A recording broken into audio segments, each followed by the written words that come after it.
Bom dia pessoal, tudo bem? Nós vamos começar mais uma videoaula de ciências para o quinto ano. O nosso assunto é sobre biomas, né? Nós já vimos dois biomas, que foi Floresta Amazônica e o segundo foi a Mata Atlântica, tá? Nós estaremos iniciando agora o terceiro bioma, que é o Cerrado. Lá na página 189, módulo 1, tá? O primeiro agora que nós vamos analisar é o Cerrado. O Cerrado é um bioma que está categorizado como o segundo maior bioma brasileiro, só perdendo para a floresta amazônica. Tá? Ele estende-se por 10 estados. Esse bioma possui grande biodiversidade, abrigando cerca de um terço de todas as espécies de seres vivos do Brasil. Tá? Então, quando ele fala biodiversidade, pessoal, ele está tentando mostrar para a gente que dentro desse bioma cerrado existe uma grande e numerosa quantidade de animais e vegetais, né, variados no seu interior. Tá? Algumas características do solo do cerrado favorecem a agricultura e também a pecuária, tais como terreno plano e uma camada espessa de solo. Né? Então, se eu tenho uma camada grossa de solo, eu vou ter muitos nutrientes. Isso vai fazer com que o solo seja fértil. O clima do cerrado apresenta inverno seco e período de chuva bem marcado, concentrado entre primavera e verão. Na época da seca, a alta intensidade de raios solares e a presença de poucas nuvens no céu favorecem a ocorrência de incêndios característicos desse período. E é no meio desses incêndios que muitas espécies de animais e vegetais acabam entrando em extinção. Né? Fauna do cerrado, pessoal. A fauna é o conjunto de animais de uma determinada região. Tá? Então aqui nós vamos analisar o conjunto de animais do cerrado. Existe uma grande diversidade de animais do cerrado, como o lobo-guará, o tamanduá-bandeira, o rato de espinhos e a gralha do cerrado. Aqui embaixo nós temos nas imagens a foto do tamanduá-bandeira e o lobo-guará. O tamanduá-bandeira, pessoal, ele é um animal que ele não possui dentes, mas ele possui um sistema é, bem característico, tá, de alimentação. O que é que ele faz? Dentre a sua comida preferida está as formigas e os cupins. Mas como ele faz para conseguir? Ele tem garras nas patas dianteiras bem afiadas e longas. Então ele enfia essas garras nos ninhos, né, nos formigueiros e cupinzeiros, e acaba destruindo a entrada deles, né? E as formigas e cupins acabam saindo dos seus ninhos, né, para verificar o que aconteceu. É nesse momento que ele lança a sua língua fina, né, e que tem tipo uma cola na língua dele. Então ele consegue absorver uma grande quantidade de insetos de uma só vez. Tá? O lobo-guará já é um animal solitário que não forma grupos. Tá? Vamos passar para a próxima página, 190. Ele vai falar agora, pessoal, da flora do cerrado. A flora do cerrado é um conjunto, né, de vegetais de uma determinada região. A maior parte da vegetação do cerrado é formada por gramíneas e pequenos arbustos. Há também árvores que geralmente apresentam caules retorcidos, ou seja, caules tortos. Né? Eu não vou encontrar muitas árvores que tenham caules retos. Né? A maioria delas vão ter caules retorcidos, ou seja, sinuosos. Né?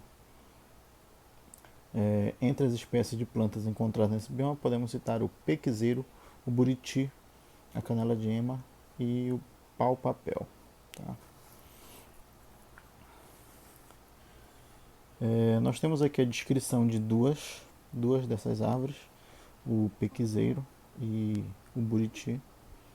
E logo abaixo, pessoal, nós temos aí um tipo de artesanato que é feito com capim dourado, que é uma planta comum do cerrado, principalmente na região do Jalapão, no estado do Tocantins. Quando seco, o caule dessa planta adquire coloração dourada brilhante, sendo coletada por artesãos para a produção de peças artesanais, como bolsas, bijuterias e objetos de decoração. O trabalho com o capim-dourado é a única fonte de renda de diversas famílias da região que herdaram essa tradição dos indígenas. Tá? Então, os indígenas já tinham essa tradição, né, que foi repassada para seus sucessores. Tá? E aí, ao lado, nós temos uma artesã, né, fazendo um cesto com capim dourado, né, que fica muito semelhante ao metal, né, o ouro. Né. Na página seguinte, pessoal, nós já temos o próximo bioma, que é a Caatinga. Tá? E na Caatinga nós temos uma grande característica que é muito fácil de perceber, né? É a temperatura, o clima. A Caatinga ela é de clima seco, né? Então, por conta disso, nós vamos encontrar uma vegetação bem característica, tá? E um desses vegetais característicos da Caatinga é o cactus, né? O cacto, ele tem várias espécies, né? E tem grande, tem pequeno, né? Tem médio. E é uma exclusividade, né?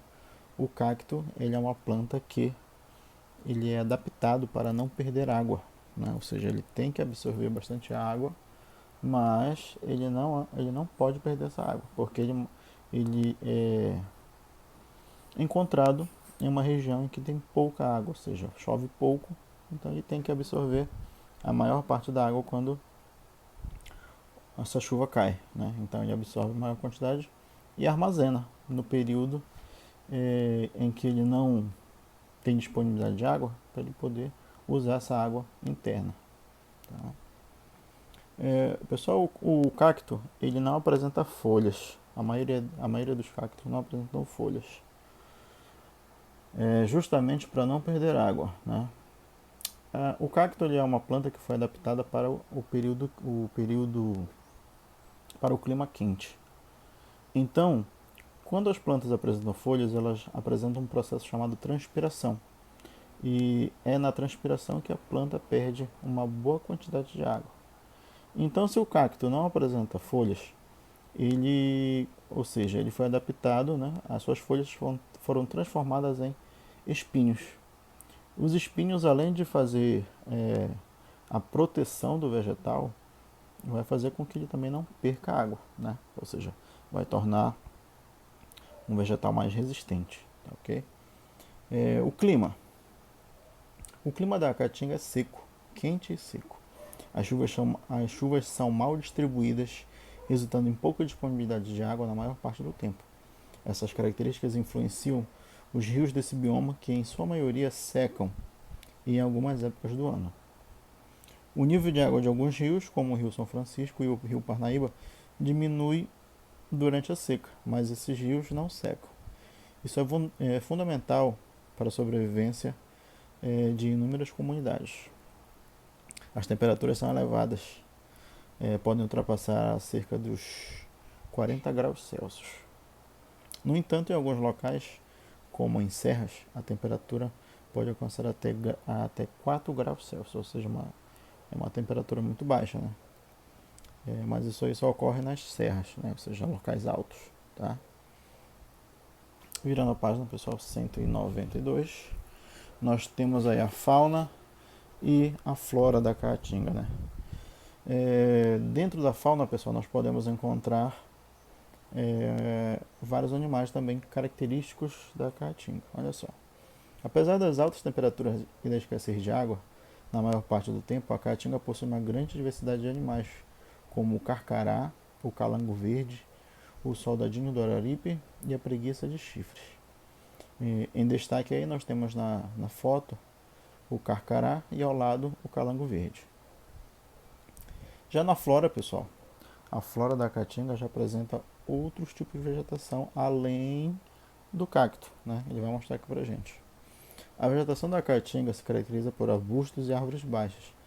A maioria das plantas, como os cactos, apresentam adaptações para evitar a perda excessiva de água, como folhas modificadas em espinhos e estruturas que acumulam água. Além disso, muitas plantas perdem as folhas em épocas da seca. Já em épocas de chuva, a vegetação apresenta folhas verdes. Entre as espécies de plantas encontradas na Caatinga, podemos citar o juazeiro, a barriguda, a carnaúba e a oiticica. Aqui nas imagens abaixo estão em destaque o juazeiro, que pode atingir até 12 metros de altura, e ao lado nós temos a barriguda, que pode atingir até 18 metros de altura. A barriguda apresenta um caule, pessoal, bem diferente, né? Se assemelha ao formato de uma cenoura, né? E essa planta ela armazena bastante água, o que torna o seu caule bem volumoso, tá ok? Dentro da caatinga, pessoal, do bioma caatinga, nós temos também algumas particularidades, algumas curiosidades, né? Algumas grutas e cavernas, né? Que foram encontradas pinturas rupestres. Olha só, as pinturas rupestres são representações artísticas pré-históricas feitas pelos seres humanos em rochas. Essas pinturas possuem uma variedade de cores e temas, como a caça e a guerra, representando aspectos do cotidiano da época em que foram feitas, né? Então, as pinturas rupestres serviam de registro para essas comunidades que já viveram muito tempo atrás, pessoal, né? Um dos tipos de registro era as colheitas. Eles marcavam o tempo em que eles plantavam e registravam também o tempo em que eles podiam colher o que eles haviam plantado, né? Tudo isso registrando em desenhos, né? Assim como em outras formas de arte, as pinturas rupestres possuem valor histórico, e isso possibilita estabelecer relações entre o passado e o presente. Por isso, é muito importante que essas obras de arte pré-históricas sejam preservadas. Na Caatinga existem diversos locais onde são encontradas pinturas rupestres, como no Parque Nacional da Serra da Capivara, no estado do Piauí. Além das pinturas, nesse parque é possível encontrar outros vestígios pré-históricos, como esqueletos humanos. Ok? E na página 194, nós temos aí duas questões para você realizar. Você pode realizar no próprio livro mesmo, tá? Assim que você acabar, você tira uma foto e envia no meu privado também, tá, pessoal? A nossa aula de ciências está finalizando agora, tá? Tenham todos um bom dia e um forte abraço.